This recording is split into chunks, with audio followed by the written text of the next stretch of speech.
हमारा आज का कॉलम है जंग और मजहब by famous writer and analyst Khurshid Nadeem. जंग में मजहब का इस्तेमाल इंसानी तारीख के लिए अजनबी नहीं, आज की जंग भी इससे मुस्तस्ना नहीं। नेतन्याहू ने 28 फरवरी को जंग का आगाज़ किया तो ईद कुरा यानी पुरिम का हवाला दिया। यहूद हर साल इस दिन को खुशी मनाते हैं। इमसाल ये ईद 2 और 3 मार्च को मनाई जा रही थी। यहूद की तारीख के मुताबिक 2500 बरस पहले इसी दिन कदीम ईरान में यहूद के कत्लेआम की साजिश की गई थी। ये साजिश बादशाह के वजीर हामान ने की।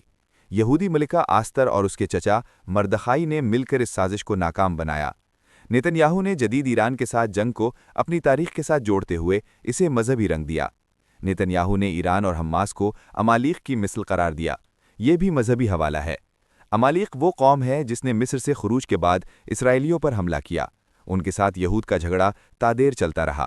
अहद-ए-नामा अतीक की किताब समवील 1 के मुताबिक बनी इसराइल से कहा गया कि वो उन्हें ज़मीन से मिटा डालें। खुदा ने साउल बादशाह को हुक्म दिया। रब्बुल अफ़वाज यूं फरमाता है कि मुझे इसका ख्याल है कि अमालीक ने इसराइल से क्या किया, और जब ये मिस्र से निकल आए तो वो राह में उनका मुखालिफ होकर आया। सो अब तू जा और अमालीक को मार, और जो कुछ उनका है सबको बिल्कुल नाबूद कर दे, और उन पर रहम मत कर, बल्कि मर्द और औरत, नन्हे बच्चे और शीरख्वार, गाय बैल और भेड़ बकरियां, ऊंट और गधे सबको कत्ल कर डाल। बाब नंबर 15 आयात नंबर 2-3।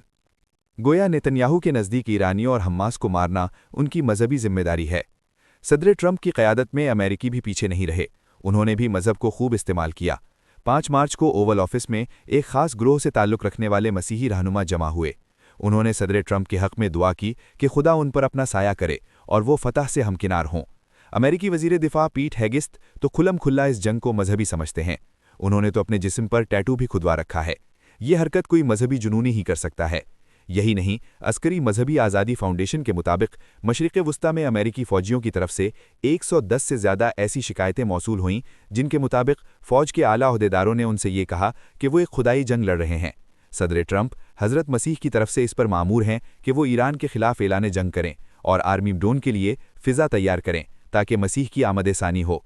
आर्मिगडोन वो आखिरी मारका हक़ व बातिल है जो उनके नज़दीक इस ज़मीन पर हक़ की फ़तह पर मुंतज होगा। ये हज़रत मसीह की क़यादत में लड़ा जाएगा।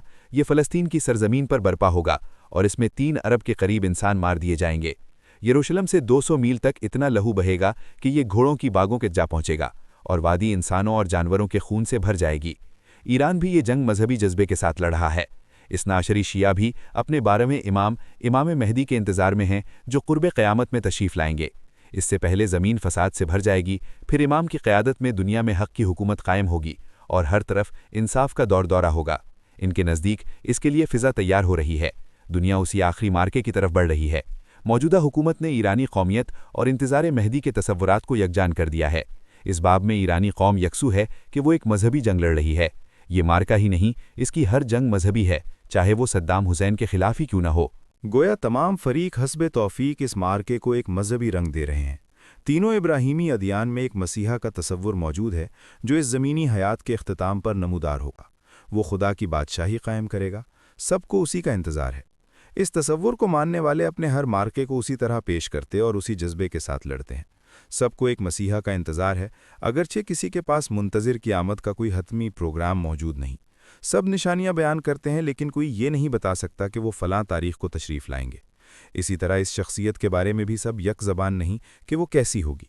मिसाल के तौर पर इमाम मेहदी का तसव्वुर सुन्नियों और शियों दोनों में मौजूद है, लेकिन ये एक जैसी शख्सियत नहीं। शियों के मुताबिक इमाम मेहदी पैदा होकर ग़ैबत कुबरा में चले गए और क़यामत से पहले उनका ज़ुहूर होगा। सुन्नियों के नज़दीक वो क़ुर्ब क़यामत में पैदा होंगे।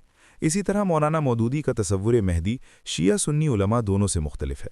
ताहम इस एक बात पर सब मुत्तफ़िक़ हैं कि क़यामत से पहले एक बड़ा मार्का हक़ व बातिल होगा। ये तमाम मज़ाहिब के जुमहूर का मौक़िफ़ है। इसका मतलब ये नहीं कि ये कोई इज्तिमाई अक़ीदा है। इसकी तफ़सीलात में बहुत इख्तिलाफ़ है।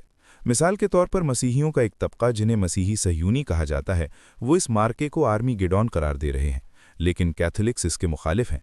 जब अमरीकी वज़ीर दिफ़ा ने ईरान के साथ जंग को मजहबी रंग देना चाहा तो आलम मसीहियत के सबसे बड़े रहनुमा पोप लियो ने जुरतमंदाना मौक़िफ़ इख्तियार करते हुए इस दावे को रद्द किया और ये कहा कि ईरान, अमरीका और इसराइल की जंग ज़ालिमाना है और इसके जवाज़ के लिए हज़रत मसीह का नाम इस्तेमाल ना किया जाए। उन्होंने बाइबल की एक आयत भी सुनाई कि जो जंग मुसल्लत करते हैं, जिनके हाथ खून से रंगीन हैं, खुदा उनकी दुआ को नहीं सुनता। وہ ان کو مسترد کرتا ہے۔ اسی طرح مسلمان اہل علم میں ابن خلدون اور علامہ اقبال جیسی شخصیات بھی مسیحا کی آمد کے تصور کو مسلم فکر کے لیے اجنبی قرار دیتے ہیں۔ مسلم تاریخ میں کئی لوگوں نے امام مہدی ہونے کا اعلان کیا، لیکن مسلمانوں نے ان کے دعوے کو قبول نہیں کیا۔ بظاہر لگتا ہے کہ عالم انسانیت مجموعی طور پر اس جنگ کو مذہبی قرار دینے پر آمادہ نہیں۔ اکثریت صدر ٹرمپ کی ناقد ہے اور انہیں مجرم سمجھتی ہے۔ یہ موقف مگر مذہبی بنیادوں پر نہیں، عام انسانی اخلاقیات اور عقل کی اساس پر اپنایا گیا ہے۔ اسی طرح اسرائیل کے مظالم پر بھی کم و بیش اجماع ہے۔ اس کی بنیادیں بھی وہی غیر مذہبی ہیں۔ مسلمانوں میں شیعہ سنی اختلاف اس جنگ کو مذہبی رنگ دینے میں مانع ہے۔ عملاً عالم اسلام اس جنگ سے لا تعلق ہے۔ عرب و عجم کے تعصبات اس جنگ کو بھی اپنی لپیٹ میں لیے ہوئے ہیں۔ قرآن مجید نے یہود کے بارے میں یہ پیشگوئی کی ہے کہ وہ قیامت تک حضرت مسیح کے ماننے والوں کے زیر دست رہیں گے۔ اس جنگ نے ایک بار اس کو ثابت کیا ہے۔ ساری دنیا نے دیکھ لیا کہ اگر امریکہ اسرائیل کی پشت پر نہ ہو تو اس کے وجود کو مٹانے کے لیے ایران ہی کفایت کرتا ہے۔ تاہم اگر وہ نافرمانی سے باز آئیں، توبہ کریں تو اللہ تعالیٰ کی رحمت ان کو بھی خوش آمدید کہے گی۔ Thank you for watching. If you like the video, do like, share, and subscribe.